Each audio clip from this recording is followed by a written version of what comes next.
বউ সেজে বসে আছে মেঘনা। আজ তার বিয়ে তার বড় চাচা ছেলে আবিরের সাথে। তার বাবারা মোট 5 ভাই বোন, 3 ভাই 2 বোন। মেঘনার বাবা সবার ছোট। তার ভালো নাম তাসনুবা শায়াজ মেঘনা, সবাই তাকে আদর করে মেঘ ডাকে। তারা 2 ভাই বোন। বড় ভাই নাম হলো তাসনিদ শায়াজ মিহির। মিহির তার থেকে 3 বছরের বড়। মেঘনা এবার এসএসসি এক্সাম দিয়েছে, আর মিহির অনার্স সেকেন্ড ইয়ারে পড়ে। এত তাড়াতাড়ি বিয়েটা করতে চায়নি মেঘ, কিন্তু আবির কানাডা চলে যাবে তাই যাওয়ার আগে বিয়েটা দিয়ে রাখে ভালো বলে মনে করেন আবিরের বাবা আর মেঘের বাবা। তাদের ছোটবেলা থেকে বিয়ে ঠিক হয়ে আছে। মেঘও আর বেশি কিছু বলেনি, সবার খুশি থাকলেই সে খুশি। সে বাবার বাধ্য মেয়ে, কখনো বাবার কথা অমান্য করেনি। তার বিশ্বাস বাবা মা যা করবে সব তার ভালোর জন্য। তার মা বাবাও কোনো কমতি রাখেননি একমাত্র মেয়ের বিয়েতে। কাজের বিয়ে পড়ানোর শব্দে মেঘনার ঘোর কাটে। সে একটু নড়ে চড়ে বসে। কাজে আবিরকে কবুল বলতে বলেন, কিন্তু সে চুপ করে আছে, কিছুই বলছে না। সবাই তাকে কবুল বলতে বলছে, কিন্তু সে চুপ করে বসে আছে। ধমক দিয়ে আবিরের বাবা বললেন, কি হচ্ছেটা কি আবির, চুপ করে আছে কেন?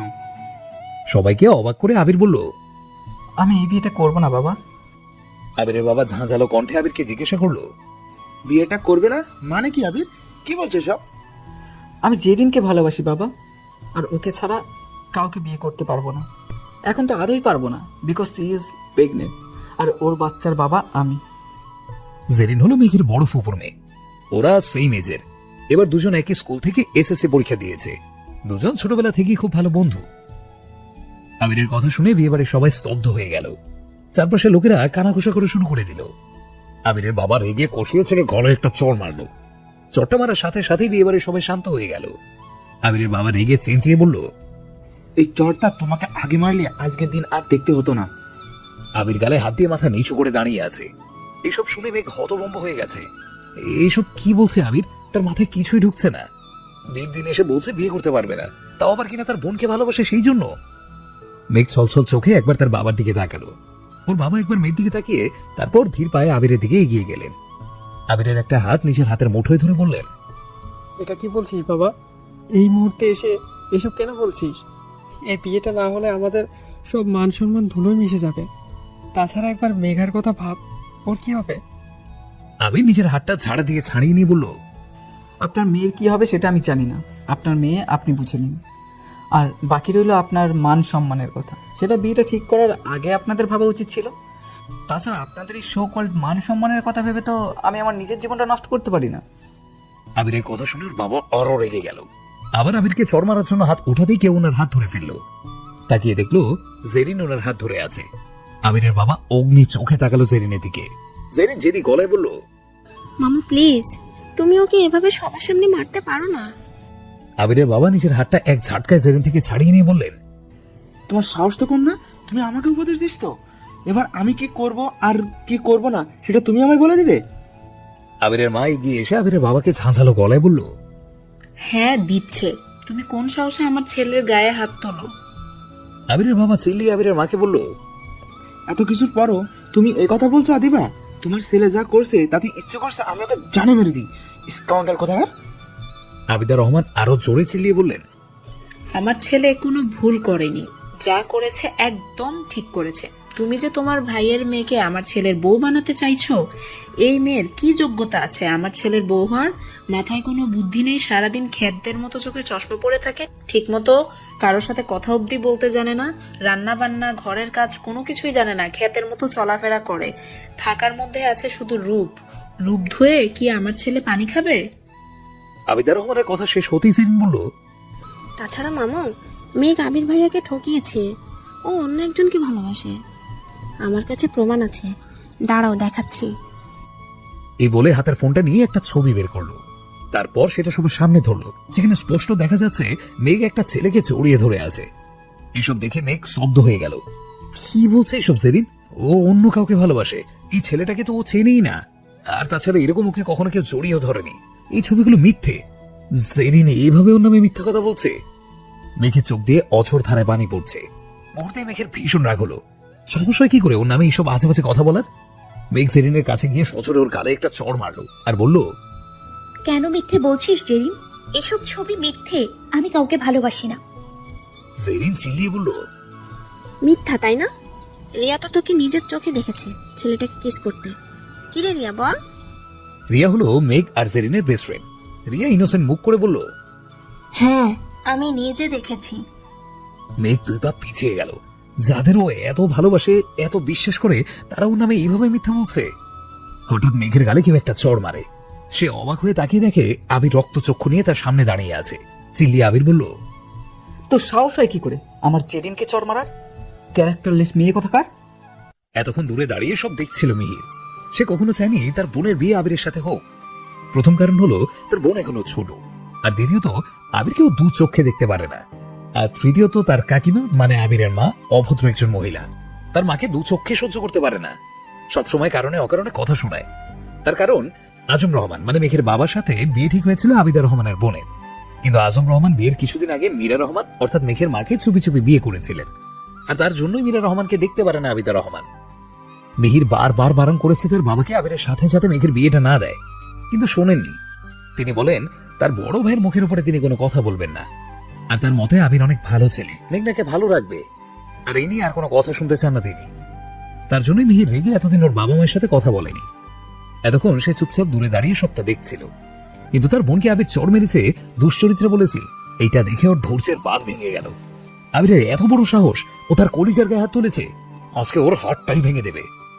যেই ভাবা সেই কাজ। মিহির আবিরের কলার ধরে একের পর এক খুশি বাড়তে লাগলো, আর চিল্লিয়ে বলল, তোর এত বড় সাহস, তুই আমার বোনকে দুঃসরিতা বলিস, আমার বোনের গায়ে হাত দিস, তোর এই হাত আমি ভেঙে দেবো, মাটিতে গুড়িয়ে দেবো তোর হাত। সবাই এসে মিহিরকে থামালো। আবিরের নাক মুখ দিয়ে রক্ত বের হচ্ছে, খুব খারাপ অবস্থা তার। মিহিরের রাগ যেন এখনো কমছে না, রাগে মাথা ফেটে যাচ্ছে। রাগ কমাতে দেওয়ালে 2-3টা খুশি মারলো। তখনই মীরা রহমান মিহিরের গালে সজোরে একটা চড় মারলো, বলল, এই শিক্ষা দিয়েছি আমি তোমাকে? বড় ভাইয়ের গায়ে হাত তুলো, বেয়াদব ছেলে কোথাকার। আবিদ রহমান রেগে বললেন, থাক মীরা, তোমাকে আর আদিক্ষেতা দেখাতে হবে না। তারপর আজম রহমানের দিকে তাকিয়ে বললেন, একটা ছোট লোক মেয়েকে বিয়ে করে এই বাড়ির বউ বানিয়ে নিয়ে এসেছো। নিজেই তো একটা দুশ্চরিত্রা বড়লোক ছেলে দেখে ফাঁসিয়ে বিয়ে করেছে, আর ছেলে মেয়ে দুটোর একটাকেও ঠিকভাবে শিক্ষা দিতে পারেনি। মেয়েটাকে নিজের মতো গুন্ডা বানিয়েছে, আর ছেলেটা আস্ত একটা গুন্ডা, ছোট লোক মহিলা কোথাকার। আজম রহমান এতক্ষণ চুপ থাকলেও এখন তার ভীষণ রাগ লাগছে। মীরা রহমান মাথা নিচু করে চোখের পানি ফেলছেন, মেঘও কাঁদছে। মেঘের মাথা চেপে ধরে দাঁড়িয়ে আছে। আজম রহমান বললেন, ব্যাস অনেক হয়েছে, এই বিয়ে হবে না। আত্মীয় স্বজনদের দিকে তাকিয়ে হাত জোড় করে বললেন, আপনাদের মূল্যবান সময় নষ্ট করার জন্য সরি, প্লিজ আপনারা এখন আসতে পারেন। আত্মীয় স্বজনেরা আস্তে আস্তে চলে যেতে লাগলো। মুহূর্তের মধ্যেই প্রায় সব খালি হয়ে গেল। শুধু অনেক কাছের আত্মীয় যারা, তারা রয়ে গেলেন। সবার চলে যাওয়ার পর আজম রহমান আবিরের সামনে গিয়ে দাঁড়ায়, তারপর রাগী চোখে আবিরের দিকে তাকায়। আবির মাথা নিচু করে ফেলে, তারপর পাশে থাকা জেরিনের দিকে তাকিয়ে অতি শান্ত কণ্ঠে জিজ্ঞাসা করে, কেন করলে এমন জেরিন? তুমি তো জানতে আবিরের বিয়ে মেঘার সাথে ঠিক হয়ে গেছে, সব জেনেও এমনটা করতে লজ্জা করলো না? মেঘ তো তোমার আপন মামাতো বোন, তোমার ফ্রেন্ড, ক্লাস 1 থেকে একসাথে পড়ছো, ওর ব্যাপারে সবটাই জানো তুমি, তাহলে কিভাবে ওকে ঠকালে? একবারও মেঘনার কথা মনে হয়নি যে ও কতটা কষ্ট পাবে? কষ্ট কেন পাবে মামু? ও তো অন্য একজনকে ভালোবাসে, তার সাথে মেঘের ফিজিক্যাল রিলেশন আছে। আমি রিয়া সীমা নিজে দেখেছি সেই ছেলেটার সাথে মেঘকে হোটেলে যেতে। এবার আজম রহমানের মাথায় রং উঠে গেল, চিল্লিয়ে বললেন, অসভ্য মেয়ে, মিথ্যা কথা বলো আমার সাথে। আমার মেয়েকে আমি খুব ভালো করে চিনি, ও এমনটা কখনো করতে পারে না। ও কাউকে ভালোবাসলে সবার আগে আমাকে বলতো, আমি সবার আগে জানতাম। আজম রহমানের কথার মাঝে নীলুফা আহমেদ অর্থাৎ জেরিনের মা বললেন, তোমরা কি কি জানো কিংবা জানো না তা আমার জানার দরকার নেই। আমার মেয়ের এখন কি হবে? দোষ তো আর আমার মেয়ের একার নয়, আবিরেরও আছে। জেরিন গিয়ে তার মাকে জড়িয়ে ধরে নেকা কান্না কাঁদছে আর বলছে, এবার আমার কি হবে মম? আমি আবিরকে না পেলে মরে যাব। আমার বেবির কি হবে? ও কার পরিচয় বড় হবে মম? কাকে বাবার বলে ডাকবে মম? কেউ কিছু বলতে যাবে তার আগে আবিদা রহমান জেরিনের কাছে গিয়ে তার মাথায় হাত বুলিয়ে বলল, কান্নাকাটি করে না মা, তোমার বেবি আবিরের পরিচয়ে বড় হবে, আবিরকে বাবা ডাকবে, আমি সেই ব্যবস্থাই করব। লক্ষ্মী মেয়ে একদম কাঁদবে না, কাঁদলে আমার নাতির কষ্ট হবে। আজম রহমান হতভম্ব হয়ে গেলেন। তার মেয়েটা কতক্ষণ থেকে কাঁদছে, কতটা কষ্ট পেয়েছে, তা কি তার ভাবির চোখে পড়ছে না? কি দিয়ে তৈরি এই মহিলা? এমন একটা সময় কিভাবে এই কথা বলতে পারেন তিনি? সে একবার মেঘের দিকে তাকালো, তারপর মীরা রহমানের দিকে তাকালো। মামে দুজনে নিঃশব্দে চোখের পানি ফেলছেন। আজম রহমানের কলিজাটা ছেঁত করে উঠল। তার জন্য তার পরিবার এত কষ্ট পাচ্ছে। হ্যাঁ, এই সব কিছুর জন্য সে দায়ী। তিনি একবার মিহিরের দিকে তাকালেন, আর তাকাতে আঁতকে উঠলেন। মিহির অগ্নি দৃষ্টিতে সবার দিকে তাকিয়ে আছে। মিহিরের এই দৃষ্টি বলে দিচ্ছে সে কতটা রেগে আছে। ঘৃণিত চোখে তাকিয়ে আছে সবার দিকে। মিহিরের চোখ বলে দিচ্ছে তার এখানে সবাইকে খুন করতে একটা বারো হাত কাঁপবে না। সে যে তার বোনকে পাগলের মতো ভালোবাসে, তার বোনের চোখে এক ফোঁটা পানি সহ্য করতে পারে না। তার মেঘ বুড়িকে কেউ কাঁদালে তাকে খুন করতে দ্বিতীয়বার ভাববে না। তার বোনই তার কাছে সবকিছু। শফিক রহমান মানে আবিরের বাবার কথায় তার ঘোর কাটে। এতক্ষণ মিহিরের দিকে তাকিয়েছিলেন তিনি। এবার মিহিরের দিক থেকে চোখ সরিয়ে ভাইয়ের দিকে তাকান। শফিক রহমান আবিদ রহমানকে বলল, কি বলছে সব? এখন এসব বলার সময় নয়। কি করে সবটা ঠিক করা যায় সেটা ভাবো। সেটাই তো বলছি, আবিরের সাথে জেরিনের বিয়ে দিয়ে দাও, তাহলে সব সমস্যার সমাধান হয়ে যাবে।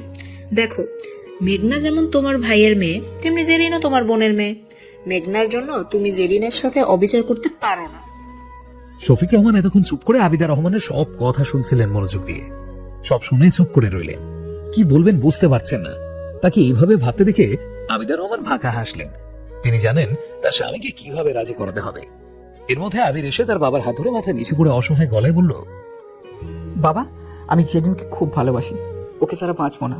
তাছাড়া ও সব দিক থেকে আমার যোগ্য, বিউটিফুল, স্মার্ট, ইন্টেলিজেন্ট। একমাত্র জেরিনই আমার বউ হওয়ার যোগ্যতা আছে। মেঘনা কোনো দিক থেকে আমার বউ হওয়ার যোগ্য না। এবার মেঘনা চোখ তুলে তাকালো সবার দিকে। সবাই আগ্রহ নিয়ে শফিক রহমানের দিকে তাকিয়ে আছেন, কিন্তু তিনি চুপ করে দাঁড়িয়ে আছেন।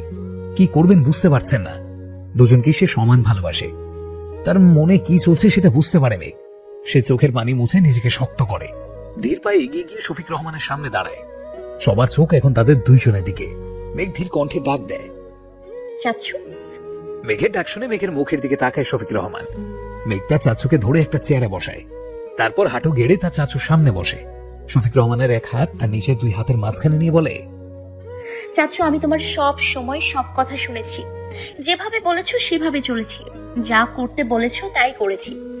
কখনো কোনো কথা অমান্য করিনি, কখনো কিছু চাইনি তোমার থেকে। আজ কিছু চাইবো প্রথম এবং শেষবারের মতো, আর কখনো কিছু চাইবো না। প্রমিস, তুমি আমাকে প্রমিস করো, যা চাইবো তাই দেবে। মেঘ হাত বাড়িয়ে দিল তার চাচুর দিকে। শফিক রহমান কাবা কাবা হাতে মেঘের হাতের উপরে হাত রাখলো, তারপর বলল, কথা দিলাম মা, যা চাইবে তাই দেবে। তারপর হাতটা মেঘের মাথায় রেখে বলল, জেরিন প্রেগনেন্ট, তাই যা চাইবে ভেবে চিন্তে চাইবে। এমন কিছু চেয়েও না যা দিতে গিয়ে আমার সারা জীবন সবার কাছে অপরাধী হয়ে থাকতে হয়। মেঘ ছলছল চোখে তার চাচুর দিকে তাকালো। সে বুঝলো তার চাচু তাকে কি বলতে চাইছে। তার চাচু হয়তো ভেবেছে সে আবিকে বিয়ে করতে চাইবে। মেঘের এবার ভীষণ কান্না পাচ্ছে। ওর চাচু ওকে ভুল বুঝলো। মেঘ ধরা গলায় বলল, চাচ্ছু, তোমার কি আমাকে এতটাই স্বার্থপর মনে হয়? আমি এতটাও খারাপ না চাচ্ছু। অবশ্য তোমাদের কোনো দোষ নেই, সব দোষ আমার। আমি হয়তো তোমাদের বিশ্বাস অর্জন করতে পারিনি। যাই হোক, তোমাকে অসম্মানিত হতে হয় এমন কিছু চাইবো না। আমি চাই আবির ভাই আর জেরিনের বিয়েতে তুমি রাজি হও, ওদেরকে বিয়ে দাও। ওরা একটা ভুল করেছে, তার শাস্তি তো আর বেবিকে দিতে পারি না। এখানে বেবিটার কোনো দোষ নেই, শুধু শুধু সে কেন বাবার ভালোবাসা থেকে বঞ্চিত হবে। তাই তুমি বিয়েতে আর অমত করো না প্লিজ। সবাই এতক্ষণ মনোযোগ দিয়ে মেঘের কথা শুনছিল। সবটা শুনে সবাই ভীষণ অবাক হলো। অবাক চোখে মেঘের দিকে তাকিয়ে রইল সবাই। কেউ ভাবতেও পারেনি মেঘ শফিক রহমানকে বিয়েতে রাজি হওয়ার কথা বলবে। শফিক রহমান এক দৃষ্টিতে তাকিয়ে রইল মেঘের মুখের দিকে। মনে মনে বলল, এই মেয়েটার মন যে ফুলের মতো পবিত্র, এই জন্য আমি আবিরের সাথে বিয়ে দিয়ে ঘরের লক্ষ্যে আনতে চেয়েছিলাম, কিন্তু আমার ছেলে হিরে ফেলে কাজের পিছনে ছুটছে। ভাবতে একটা দীর্ঘশ্বাস ফেলল শফিক রহমান। তারপর মেঘের দিকে তাকিয়ে বলল, ঠিক আছে, আমি এই বিয়ের অনুমতি দিলাম। তারপর মেঘের মাথায় হাত বুলিয়ে বললেন, আমাকে ক্ষমা করে দিস মা, আমি তোর সাথে অন্যায় করেছি। আমার ছেলে তোর যোগ্য না মেঘ। আল্লাহর কাছে দোয়া করি তোর জীবনে এমন কাউকে পাঠাক যে তোকে খুব ভালোবাসবে, তোর যত্ন নেবে, কখনো তোকে কষ্ট পেতে দেবে না। তারপর চেয়ার থেকে দাঁড়িয়ে আবিদা রহমানের দিকে তাকিয়ে শক্ত গলায় বললেন, তো বিয়েটা দিয়ে দাও নিজের ছেলের, আর আমাকে এই বিষয়ে একদম জড়াবে না। তোমরা মা ছেলে যা খুশি তাই করো। আবিদা রহমান শিহাব রহমানের অর্থাৎ মেঘের মেঝো চাচার দিকে তাকিয়ে বললেন, শিহাব, কাজীকে আবার ফোন কর, এক্ষুনি আসতে বল। তাদের কথার মাঝে জেরিন বলল, এখন কাজে কেন আসবে? বিয়ে কি এখনই হবে? আবিদা রহমান আহ্লাদি গলায় জিজ্ঞাসা করলো, হ্যাঁ, কেন মামনি, কোনো সমস্যা? জেরিন তাড়াতাড়ি করে জবাব দিল, না না মামি, কোনো সমস্যা নেই, আমি রেডি হয়ে আসি। আচ্ছা যাও, খুব সুন্দর করে সাজবে কিন্তু। আমার একমাত্র ছেলের বউ বলে কথা, কোনো কিছুতে যেন কোনো কমতি না থাকে। জেরিন ঘুরে যেতে নিলেই পেছন থেকে মেঘ বলে। জেরিন ঘুরে দাঁড়ায়। তারপর মেঘ জেরিনের সামনে গিয়ে দাঁড়ায়। জেরিনের চোখে চোখ রেখে বলে, আমি তোকে এটা জিজ্ঞেস করবো না তুই আমার সাথে এগুলো কেন করলি, শুধু বলবো থ্যাংক ইউ সো মাচ। তুই আজকে বন্ধুত্বের মানে বদলে দিলি রে। আজকে আমার বোন আমার লাইফের বেস্ট উপহারটা দিল, সবার সামনে এটা প্রমাণ করলো আমি একটা ক্যারেক্টারলেস মেয়ে। এটা আমার লাইফের সবচেয়ে বেস্ট গিফট। আজকের পর থেকে হয়তো আমি আর কাউকে কখনো বিশ্বাস করতে পারবো না, অ্যান্ড তার জন্য থ্যাঙ্কস টু ইউ। আল্লাহ যেন কাউকে হাজারটা শত্রু দিয়ে দিই, কিন্তু তোর মতো বন্ধু যেন কাউকে কখনো না দেয়।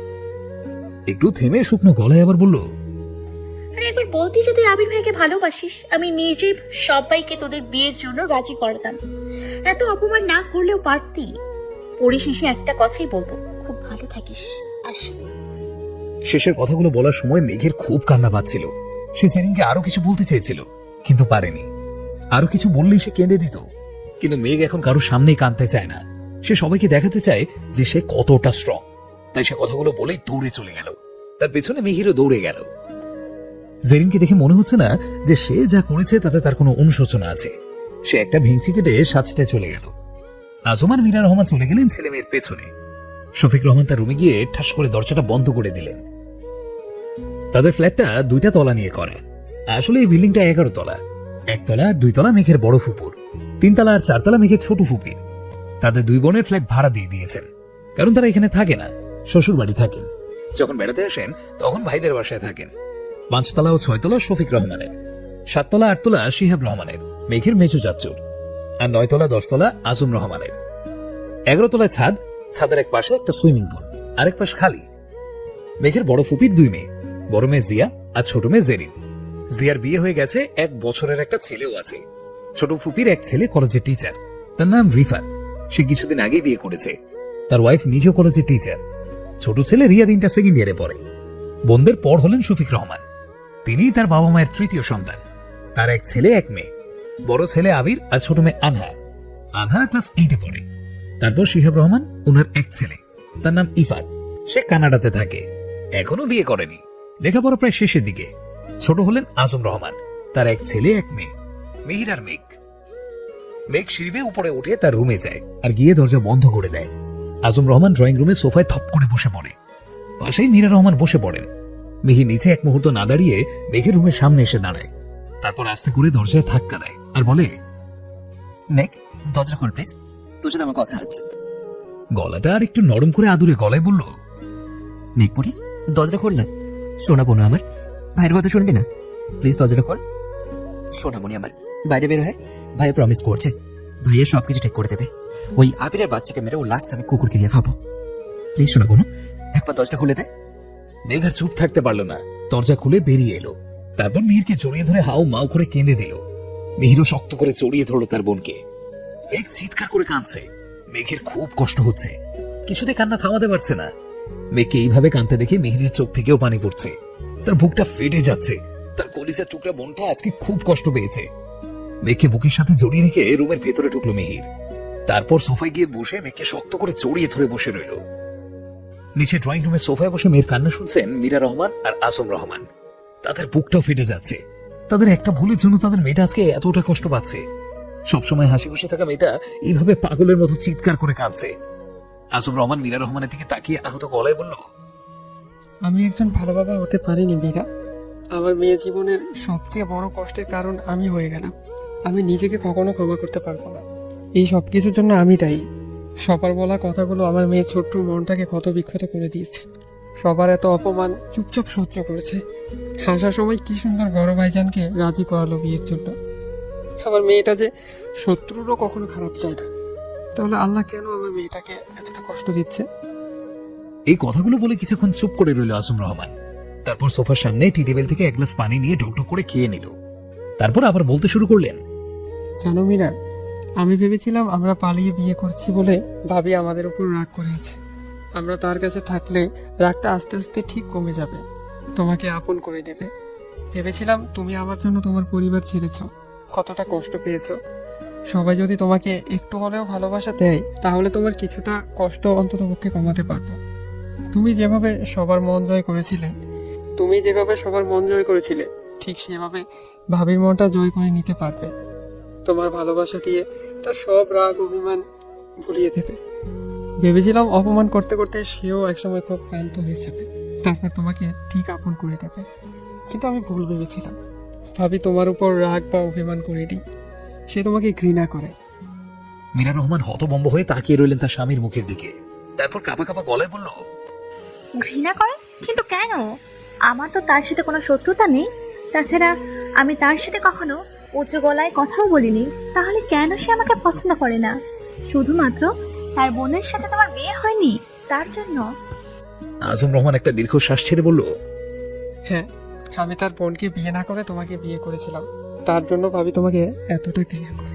আর সেই ঘৃণার আগুন এতটাই তীব্র যে আমাদের সবকিছু জ্বালিয়ে শেষ করে দেওয়ার ক্ষমতা রাখে।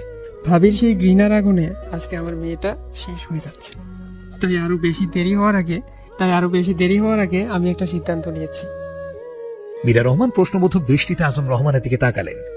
আজম রহমান তার দৃষ্টি বুঝতে পেরে আজম রহমান বলল, আমরা এখানে আর থাকবো না, ঢাকায় শিফট করব কিছুদিনের মধ্যে।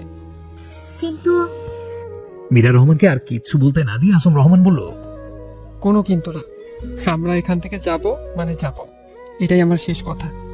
তারপর বসা থেকে দাঁড়িয়ে বলল, আমাদের এখান থেকে চলে যাওয়াটাই সবার জন্য ভালো হবে। আমি আমার ছেলে মেয়েদের একটা শান্তির জীবন দিতে চাই। কথাটা বলেই তিনি সিঁড়ি বেয়ে উপরে চলে গেলেন। তার পেছনে পেছনে মীরা রহমানও গেলেন। অনেকক্ষণ মেঘের কোনো সারা শব্দ না পেয়ে মেঘের মুখের দিকে তাকালো মেঘের। দেখলো তার ছোট্ট বড়িটা কাঁদতে কাঁদতে ঘুমিয়ে গেছে। ঘুমের মধ্যে এখনো বারবার মেঘ হিচকি দিচ্ছে। মেঘের চোখের পানিতে মিহিরের শার্টের বুকের অংশটা একদম ভিজে গেছে। মিহির লম্বা একটা শ্বাস নিল। তারপর মেঘকে কোলে করে নিয়ে গিয়ে বিছানায় শুয়ে দিয়ে গায়ে একটা পাতলা চাদর দিয়ে দিল। তারপর বোনের মাথায় কিছুক্ষণ হাত বুলিয়ে দিল। আসার সময় এসিটা বন্ধ করে দিয়ে ফ্যান ছেড়ে ফ্যানের পাওয়ার একদম কমিয়ে দেয়। বোনের কাছে গিয়ে কপালে একটা চুমু খায়। তারপর আস্তে করে দরজাটা টেনে রুম থেকে বের হয়ে নিচে আসে। নিচে এসে যা দেখে তাতে ধপ করে মাথায় আগুন জ্বলে ওঠে। মীরা রহমান সোফায় বসে আছে, আর তার সামনে সোফায় পাশের বাসার কিছু মহিলা বসে আছে। এরা নিশ্চয়ই বিয়ে ভাঙার খবরটা পেয়ে গেছে, তাই কাঠা গায়ে নুনে ছেটা দিতে এসেছে। আসলে প্রতিবেশীদের সংজ্ঞা হলো পরের সুখে জলে বেশি, অন্যের দুঃখে খুব খুশি। শুনে কম, রটায় বেশি, আর এদের নাম হলো প্রতিবেশী। মিহির এসে মীরা রহমানের পাশে বসে ফোন স্ক্রল করতে লাগলো। ওদের মধ্যে একজন মহিলা মীরা রহমানকে উদ্দেশ্য করে বললেন, তা ভাবি, মেঘলাকে তো দেখতে পাচ্ছি না। মেঘলা কোথায়? ওপরে নিজে রুমে আছে। আরেকজন মহিলা বিদ্রুপের সুরে বলল, কি আর বলবো ভাবি, কি দিনকাল পড়লো, এক বোন আরেক বোনের হবু স্বামীর সাথে প্রেম করছে। কি লজ্জার বিষয় ভাবুন তো। জেরিন কি সুন্দর দেখতে, ওর জন্য কি জগতে ছেলের অভাব পড়তো? কিসের জন্য আবিরের সাথে জেরিনের অবৈধ সম্পর্ক করতে হবে? হাজার হোক, মেঘলা তো ওর বোনই হয়। কেউ বোনের এত বড় ক্ষতি করে? মিহির দাঁতে দাঁত চেপে সব সহ্য করছে। ইচ্ছে করছে এদের এক একজনকে মাথায় তুলে আছে মারতে। মীরা রহমান কথা ঘোরাতে বললেন, এইসব কথা ছাড়ুন ভাবি, আপনারা কি খাবেন, চা না কফি? কিছু খাবো না ভাবি, আমরা এইমাত্র আবিদের বাসা থেকে খেয়ে এসেছি। তারপর মহিলাটি বেশ আগ্রহ নিয়ে জিজ্ঞাসা করলো, তা আপনারা কি সিদ্ধান্ত নিলেন? মেঘলা যে ছেলেটাকে ভালোবাসে তার সাথেই কি ওর বিয়েটা দিবেন নাকি? মীরা রহমান বলল, মেঘনা কাউকে ভালোবাসে না ভাবি। মহিলাটি আবার বললেন, কি বলেন ভাবি? জেরিন আমাদের এইমাত্র ওর ফোনে মেঘলার ওই ছেলেটার কিছু ছবি দেখালো, আমরা সবাই নিজের চোখে দেখেছি। মীরা রহমান কথার মাঝে মহিলাটিকে থামিয়ে দিয়ে দৃঢ় গলায় বললেন, জেরিন আপনাদের কি দেখিয়েছে, আপনারা কি দেখেছেন সেটা আমি জানি না। আমার মেয়ের ওপর আমার পুরো ভরসা আছে, সে এমন কিছু করবে না যাতে তার বাবা মায়ের সম্মানহানি হয়। মহিলাটি আবার বলল, মেয়েটাকে এতটাও বিশ্বাস করবেন না ভাবি, আজকালকার মেয়ে কখন কি করে বসে। আসলে আপনাদের কোনো দোষ নেই, আপনাদের অগোচরে আপনাদের মেয়ে বাইরে কি করে বেড়ায় সেটা আপনারা কি করে জানবেন বলুন? শেষের কথাটা অনেকটা ব্যঙ্গ করে বললেন মহিলাটি। মেয়ের এতক্ষণ সব চুপচাপ সহ্য করলেও এইবার আর সহ্য করতে পারল না। সোফার পাশে টি টেবিলে থাকা ফ্লাওয়ার ভাসটাকে সচরে ফ্লোরে আছাড় মারল। ঘটনার আকস্মিকতা সবাই কেঁপে উঠল। তাকিয়ে দেখলো মিহির চোখ লাল করে দাঁড়িয়ে আছে। বাসে কাছের ফুলদানিটা ভেঙে টুকরো টুকরো হয়ে ফ্লোরে পড়ে আছে। মিহির জোরে চেঁচিয়ে বলল, what do you mean by বাইরে কি করে বেরায়? আপনাদের সাহস তো কম নেই, আমাদের বাসায় এসে আমার বোনের নামে যাতা বলছেন। কিছু ভাঙার বিকট শব্দে ঘুম ভেঙে যায় মেঘের। ধরফড়িয়ে উঠে বসে মেঘ। নিচে থেকে চেঁচামেচির আওয়াজ আসছে। সে তাড়াতাড়ি রুম থেকে আসে। সিঁড়ির কাছে আসতে দেখতে পায় সোফার এক পাশে মিহির রাগী লোক নিয়ে দাঁড়িয়ে আছে, আরেক পাশে কিছু আন্টি বসে আছে, আর মীরা রহমান মাথা নিচু করে সোফা ধরে দাঁড়িয়ে আছে। মিহির চিৎকার করে বলল, এই মুহূর্তে এই বাড়ি থেকে বের হয়ে যান, না হলে কিন্তু খুব খারাপ হয়ে যাবে। সাথে সাথে মহিলাগুলো বসা থেকে দাঁড়িয়ে গেল। তাদের মধ্যে একজন বলল, কথায় আছে চোরের মায়ের বড় গলা। তোমার বোন নষ্টামি করতে পারবে আর আমরা বললেই দোষ? আরেকজন রাগী গলায় বলল, একদম ঠিক বলেছেন ভাবি। তাছাড়া আমরা কি এমনি এমনি বলছে? জেরিন নিজে আমাদের ওর ফোনে ছবি দেখিয়েছে। তাছাড়া ওরা নিজের চোখে নাকি দেখেছে তোমার বোনকে একটা ছেলের সাথে হোটেলে যেতে। আরেকজন মহিলা বলল, আবিরের মা তো বললো তোমার বোনের আরো অনেক ছেলের সাথে সম্পর্ক আছে। তারপর মীরা রহমানের দিকে তাকিয়ে বলল, অদ্ভুত মহিলা তো আপনি। আপনাকে তো এতদিন ভালোই জানতাম, কিন্তু আজ দেখতে পাচ্ছি ছেলে মেয়েকে তো ঠিকভাবে শিক্ষাটাও দিতে পারেননি। মীরা রহমানের চোখ থেকে 2 ফোঁটা পানি গড়িয়ে পড়ল। মিহির এবার রেগে টি টেবিলের উপর একটা লাথি মারল। টেবিলটা কাত হয়ে পড়ে গেল। মিহির জোরে চিল্লিয়ে বলল, আমি কোনো মেয়েদেরকে হাত ধরি না, তাই আপনারা এখনো অক্ষত অবস্থায় দাঁড়িয়ে আছেন। না হয় আপনাদের পা ভেঙে হাতে দড়ি দিতাম। মিহিরের কথায় মহিলাগুলো ভয় পেয়ে এক প্রকার দৌড়ে চলে গেল। মেঘের সেখানে দাঁড়িয়ে থাকতে পারল না, দৌড়ে রুমে চলে গেল। রুমে এসে শুনতে পেল নিচে কেউ খুব জোরে জিনিসপত্র ভাঙচুর করছে। মেঘ বুঝতে পারলো এটা মিহির করছে। সে গলার নেকলেসটা ধরে টান মারল। নেকলেসটা ছিঁড়ে নিচে পড়ে গেল। একটা একটা করে সব গয়না গা থেকে খুলে ফ্লোরে ছুঁড়ে মারল। দৌড়ে ওয়াশরুমে চলে গেল। শাওয়ার ছেড়ে তার নিচে বসে অঝরে কাঁদতে লাগলো। 15 দিন পর। এই 15 দিন ঘরবন্দি হয়েছিল মেঘ। শুরুতে মন ভালো করার জন্য মিহিরের চোরাচুরিতে একবার বাইরে বের হয়েছিল মেঘ, কিন্তু লোকজন ওকে নিয়ে বাজে মন্তব্য করছে, উল্টাপাল্টা কথা বলছে, হাসাহাসি করছে। তার জন্য মেঘ নিজেকে ঘরবন্দি করে নিয়েছে। রুম থেকে কোথাও বের হয় না, কারোর সাথে কথা বলে না, হাসে না, ঠিক মতো খাওয়া দাওয়া করে না। চোখের নিচে কালি পড়ে গেছে, মুখটা সারাদিন মলিন হয়ে থাকে। কেউ কিছু জিজ্ঞাসা করলে শুধু হ্যাঁ বা নাতে উত্তর দেয়। যে বাড়িটা সারাদিন 2 ভাই বোনের খুনসুটিতে মেতে থাকতো, সেই বাড়িটা এখন শান্তপুরী হয়ে গেছে, যেন এখানে কোনো মানুষই থাকে না। মিহির তার মা বাবার সাথে এখনো কোনো কথা বলেনি। 2 ভাই বোন 2 রুমে পড়ে থাকে। মিহির শুধু মাঝে মাঝে মেঘের সাথে কথা বলে, বোনকে খাইয়ে দেয়, চুল বেঁধে দেয়, ঘুম পাড়িয়ে দেয়, জোকস বলে হাসানোর চেষ্টা করে। কিন্তু এখন জোক শুনে মেঘের আর হাসি পায় না। সারাক্ষণ মুখটা মলিন করে বসে থাকে। মিহিরও হাল ছাড়ার পাত্র না। সে রোজ নতুন নতুন উপায় খোঁজে মেঘের মন ভালো করার জন্য। মীরা রহমান এসব ভেবে একটা দীর্ঘশ্বাস ফেললেন। তারপর আজম রহমানকে জিজ্ঞাসা করলেন, আমরা ঢাকা যাচ্ছি কবে? আর 3 দিন পর। ওদিকে সব ব্যবস্থা হয়ে গেছে, বিজনেস শিফট করে ফেলেছি, বাড়ির ডেকোরেশনের কাজ সম্পূর্ণ করে ফেলেছি, সব ফার্নিচারও কেনা হয়ে গেছে, মেঘের কলেজের অ্যাডমিশনও হয়ে গেছে, মিহিরের টিসি নিয়ে নিয়েছি, ওখানে গিয়ে ভর্তি করিয়ে দেবো। এই বাড়িটার নতুন ভাড়াটেও পেয়ে গেছি, আমরা গেলেই ভাড়াটেরা উঠবে। একদমে কথাগুলো বলল আজম রহমান। মীরা রহমান শান্ত গলায় জিজ্ঞাসা করলো, সবাইকে কবে বলবে যে আমরা চলে যাচ্ছি? মেঘ আর মিহিরকে আজ বলে দেবো, আর বাকিদের যাওয়ার সময় বলে দিলেই হবে। আর যদি নাও বলি তাহলেও মনে হয় না কারো কোনো কিছু ঝাঁপে আসবে। ব্যালকনির ফ্লোরে শুয়ে আছে মেঘ। মিহির এসে আস্তে করে ডাকে, মেঘ বুড়ি। মিহিরের ডাকে মেঘ উঠে দেলের সাথে হেলান দিয়ে বসে। মিহির মেঘের পাশে বসে বলে, রেডি হয়ে নে, আমরা বেরোবো। মেঘ ভাঙা গলায় বলে, আমি কোথাও যাব না। ঘুরতে যাচ্ছি না, হজরত শাহজালাল বাজারে যাবো। তাড়াতাড়ি রেডি হয়ে নিচে, আমি অপেক্ষা করছি। মেঘ আর কিছু বলল না। সে জানে তার ভাই তার মন ভালো করার চেষ্টা করছে। আর মাঝারের নাম শুনে আর মানা করতে পারল না। হয়তো সেখানে গেলে মনটা কিছুটা হলেও ভালো হবে। গাড়িতে বসে আছে মেঘ এবং মিহির। মিহির ড্রাইভিং করছে, আর তার পাশে সিটে মেঘ বসে আছে। গাড়ি চলছে তার আপন গতিতে। হঠাৎ করেই মিহির ব্রেক করলো। আচমকা ব্রেক করে মেঘ চমকে তাকালো ভাইয়ের মুখের দিকে। মিহির বলল, বনু, আইসক্রিম খাবি? মেঘ বিরক্তি নিয়ে বলল, না, আমার এখন আইসক্রিম খেতে ইচ্ছে করছে না। ইচ্ছে করছে মানে কি? তোর না আইসক্রিম পছন্দ? একটু বস, এখন নিয়ে আসছি। মেঘকে আর কিছু বলার সুযোগ না দিয়ে মিহির গাড়ি থেকে বেরিয়ে গেল। মেঘ নিজের ফোনের ঘড়িতে একবার টাইমটা দেখে নিল। 4:35 বাজে। তারপর মিহির এখনো আসছে না দেখে গাড়ি থেকে নেমে দাঁড়ালো। দেখলো এটা একটা ছোট মার্কেট। এখানে মেঘ আগে অনেকবার এসেছে। এখানে প্রায় সবাই মেঘকে চেনে। তাই সে আর সামনে গেল না, কেউ ওকে দেখলে আবার কথা শোনাবে। তাই চুপচাপ গাড়ির সাথে হেলান দিয়ে দাঁড়িয়ে ফোন স্ক্রল করতে লাগলো। মেঘনা বেবি, কারো ডাকে ফোন থেকে চোখ তুলে সামনে তাকালো মেঘ। আর সামনে তাকাতে সে চমকে উঠল। ভীষণ ভয় পেয়ে গেল সে। তার সামনে 7 জন ছেলে দাঁড়িয়ে আছে। এদের খুব ভালো করেছে মেঘনা। এরা এই এলাকার নাম করা বখাটে ছেলে। মেঘকে একবার টিজ করেছিল এরা, আর সেটা জানতে পারে মিহির। তারপর মিহির ও তার বন্ধুরা মিলে এদের খুব মেরেছিল পুরো কলেজের সামনে। এদের দলের লিডার হলো রাকিব। ওর বাবা একজন পলিটিশিয়ান, তাই এদের যতবার পুলিশ ধরে নিয়ে যায় ততবারই ওর বাবা ওদের ছাড়িয়ে নিয়ে আসে। ওদের মধ্যে একজন বলল, আরে ভাই, এ তো মেঘনা চাইতেও বৃষ্টি। পাখি নিজে আমাদের খাঁচায় ধরা দিতে এসেছে। বলে একটা বিশ্রী হাসি দিল। মেঘ এদের দেখে ভীষণ ঘাবড়ে গেল। তাড়াতাড়ি করে গাড়ির দরজা খোলার চেষ্টা করলো, কিন্তু বিপদ যখন আসে সব জায়গা দিয়েই আসে। গাড়ির দরজা অটো লক হয়ে গেছে। গাড়ির চাবি মিহিরের কাছে। কয়েকবার জোরে টানাটানি করতেও দরজা খুললো না। এবার মেঘ কোনো উপায় না পেয়ে জোরে এক দৌড় দিল। তখনই রাকিব ল্যাং মারলো, আর মেঘ উপর হয়ে ধড়াম করে মাটিতে পড়ে গেল। তারপর রাকিব নিচ থেকে টেনে তুললো মেঘকে আর বলল, আমার হাত থেকে পালানো এত সোজা না বেবি। কথাটা বলতে রাকিবের নাকের উপরে কেউ জোরে ঘুষি মারে। রাকিব মাটিতে পড়ে যায়। মেঘ দেখে মিহির দাঁড়িয়ে আছে, দূরে আইসক্রিমগুলো মাটিতে পড়ে আছে। মিহির মেঘকে জিজ্ঞাসা করলো, ঠিক আছিস? মেঘ মাথা নাড়িয়ে হ্যাঁ সূচক উত্তর দিল। ততক্ষণে এখানে লোকজনের ভিড় জমা হয়ে গেল। সবাই দাঁড়িয়ে দাঁড়িয়ে ফ্রিতে তামাশা দেখছে। মিহির রাকিবের কলার ধরে দাঁড় করিয়ে বলল, তোর সাহস হয় কি করে আমার বোনকে ছোঁয়ার? রাকিবের কলার ধরায় সে ভীষণ রেগে গেল।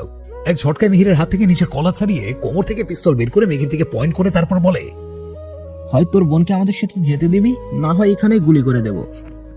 ঘটনার আকস্মিকতায় মিহির চমকে উঠল। মেঘ আবার শব্দ করে কেঁদে দিল। মিহির কোনো কিছু না ভেবে রাকিবের থেকে পিস্তলটা নেওয়ার জন্য টানাটানি করতে লাগলো। এক পর্যায়ে ওদের দুইজনের মধ্যে পিস্তলটা নিয়ে ধস্তাধস্তি শুরু হলো। তারপর খুব জোরে বিকট একটা আওয়াজ হলো, আর মিহির 2 পা পিছিয়ে গিয়ে ধুপ করে মাটিতে পড়ে গেল। মেঘ ভাইয়া বলে জোরে চিৎকার দিল। মিহিরের বুকে গুলি লেগেছে, কলকল করে রক্ত বেরোচ্ছে। এটা দেখে রাকিব ভয় পেয়ে যায় আর তার দলবল নিয়ে সেখান থেকে পালিয়ে যায়। মেঘ দৌড়ে মিহিরের কাছে গিয়ে মাটিতে বসে মিহিরের মাথাটা ওর কোলের উপরে রেখে চিৎকার করে কাঁদছে।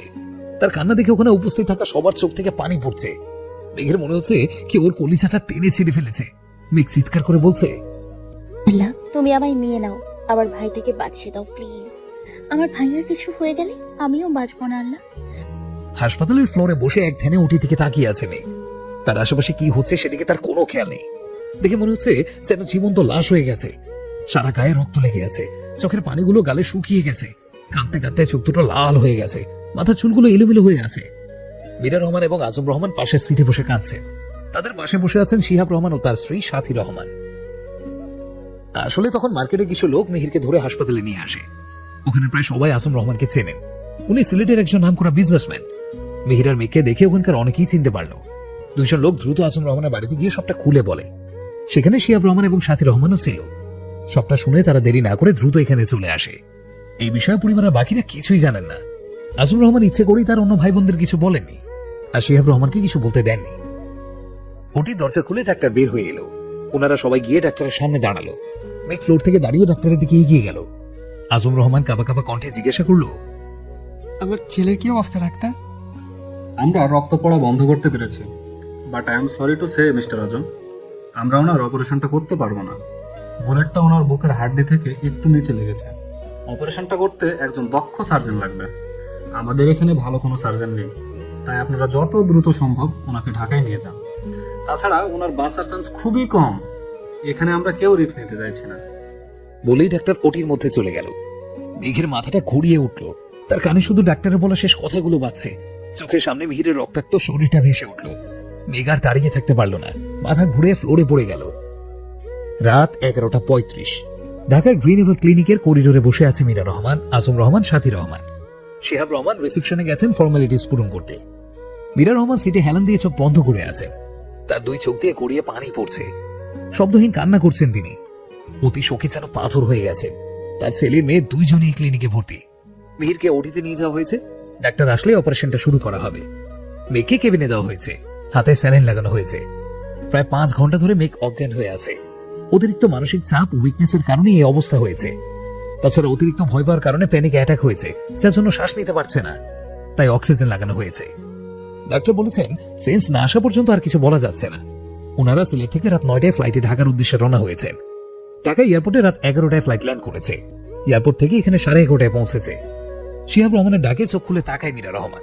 শিহাব রহমান শুকনো গলায় বললেন, কিছুক্ষণের মধ্যে ডাক্তার আসছে, ওনারা বাসা এখান থেকে কাছাকাছি, এই ক্লিনিকে ওনার ওয়াইফ একজন নামকরা ডাক্তার।